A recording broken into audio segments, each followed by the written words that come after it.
रामपुर नाम के गांव में मनोहर और राधा नाम के पति पत्नी रहा करते थे। राधा मनोहर की दूसरी पत्नी थी।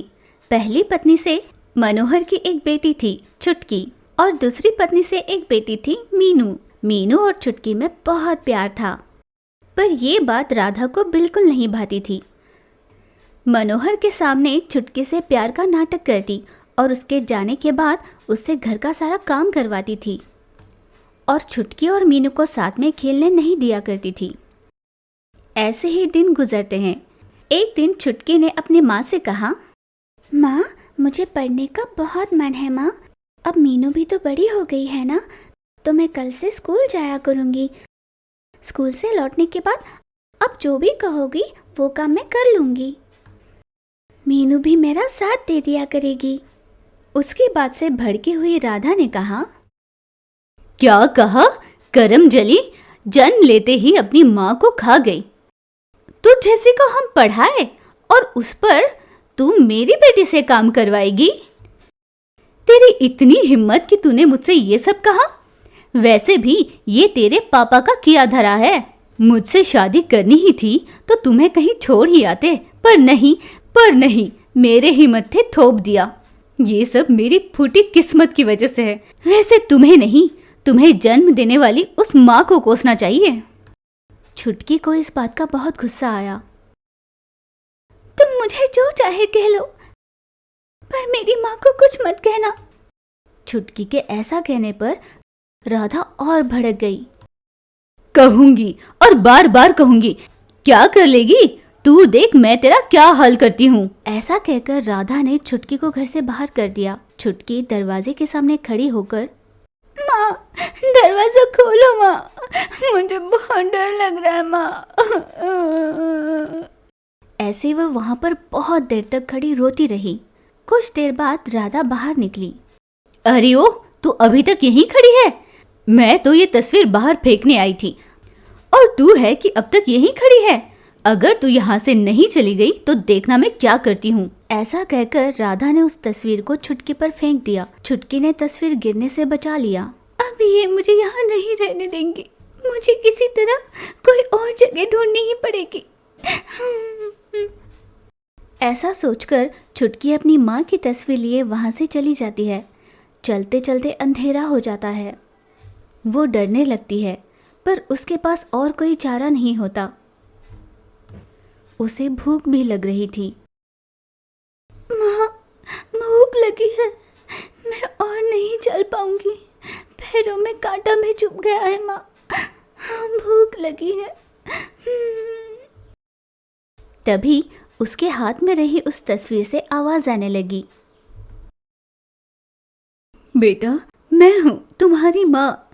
तुम्हें भूखी देखकर मुझे बहुत बुरा लग रहा है बेटा। मैं तुम्हारे लिए कुछ नहीं कर पा रही हूँ, पर हाँ, मेरी शक्तियों से मैं तुम्हारे लिए एक चीज़ तो कर सकती हूँ। जब मैं जिंदा थी तब मैंने तुम्हारे लिए 2 गाउन सिले थे। तुम्हें पहना पाती उससे पहले ही मैं चल बसी। अब उन दोनों गाउन को मैं जादुई गाउन में बदल दूंगी। तुम उसे पहनकर जो भी मांगोगी वो तुम्हें मिलेगा। ऐसा कहते ही वहाँ तुरंत 2 गाउन प्रकट होते हैं। उन्हें देख छुटकी ने कहा, माँ, अब मैं इन गाउन का क्या करूँगी माँ? मुझे बहुत भूख लगी है। इन गाउन को लेकर तुम मेरे लिए कुछ खाना दे दो माँ। छुटकी के ऐसा कहने पर उसकी माँ ने कहा, अरे मेरी पगली बिटिया, तुम ये गाउन पहनकर जो भी मांगोगी वो तुम्हें मिलेगा, पर ध्यान रखना, अगर तुम लालच करोगी तो ये किसी काम नहीं आएगा। तब छुटकी ने कहा, अगर ऐसा है तो मुझे एक ही गाउन चाहिए माँ, दूसरा मैं मीनू को दे दूंगी। तब तस्वीर से माँ ने कहा, तुम्हारा नेक दिल तुम्हें बहुत आगे ले जाएगा बेटा। फिर माँ की आवाज़ गायब हो गई। छुटकी ने तुरंत गाउन पहना और कहा, इच्छा पूरी करने वाली गाउन, मैंने 2 दिन से कुछ नहीं खाया है। कृपया मेरे लिए खाने का कुछ बंदोबस्त कर दो। उसके ऐसा मांगते ही वहाँ पर तरह तरह के स्वादिष्ट व्यंजन प्रकट होते हैं। उन्हें खाकर छुटकी तृप्त हुई और उस जादुई गाउन की मदद से वो अपने घर पहुंची। वहाँ उसने अपनी माँ से सारी बात बताई। माँ, इनमें से एक गाउन मैं अपनी बहन को देना चाहती हूँ।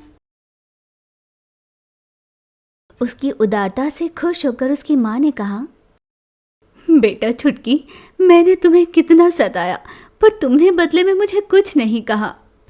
फिर भी तुम उन 2 जादुई गाउन में से एक मीनू को देना चाहती हो। तुम्हारा हृदय बहुत विशाल है बेटा। ऐसा कहकर उसने मीनू से छुटकी से मिला दिया।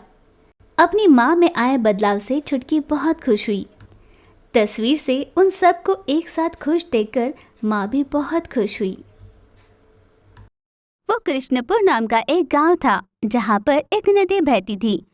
गांव के सभी लोग वहाँ लकड़ी काटकर उन्हें बेचते और उनसे पैसे बनाया करते थे। तो कुछ लोग नदी पर आधारित जीवन जिया करते थे।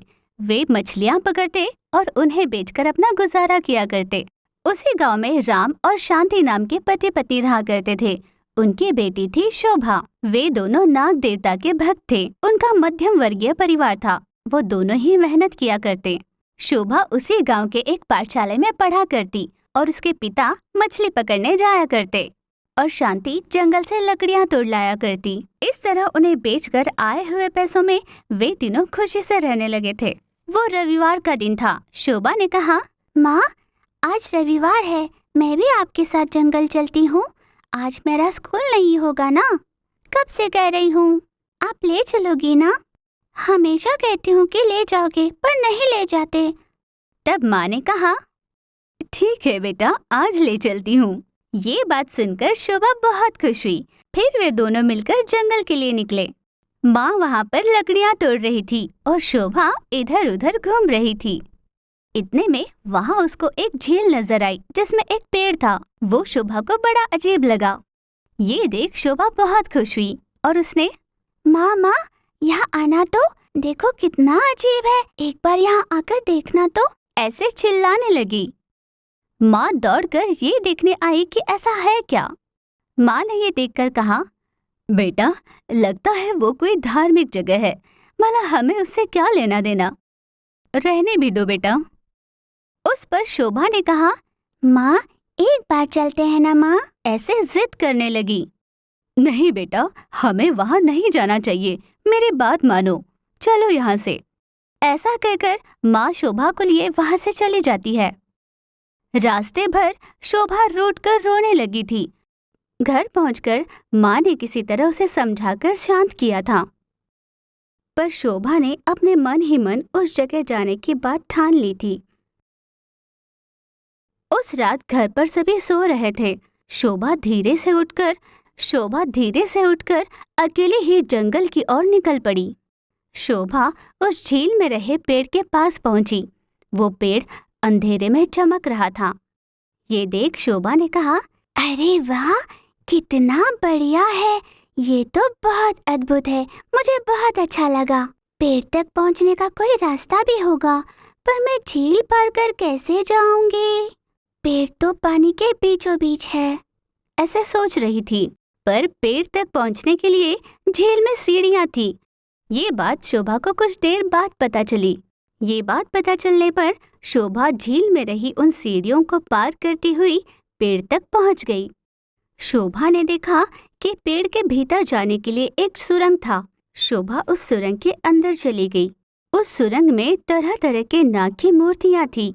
उसे देख शोभा बहुत खुश हुई और उन्हें छूने लगी। इतने में अचानक तेज आवाज के साथ एक नागिन प्रत्यक्ष होती है। उसने गुस्से से, कौन हो तुम और यहाँ क्यों आई हो?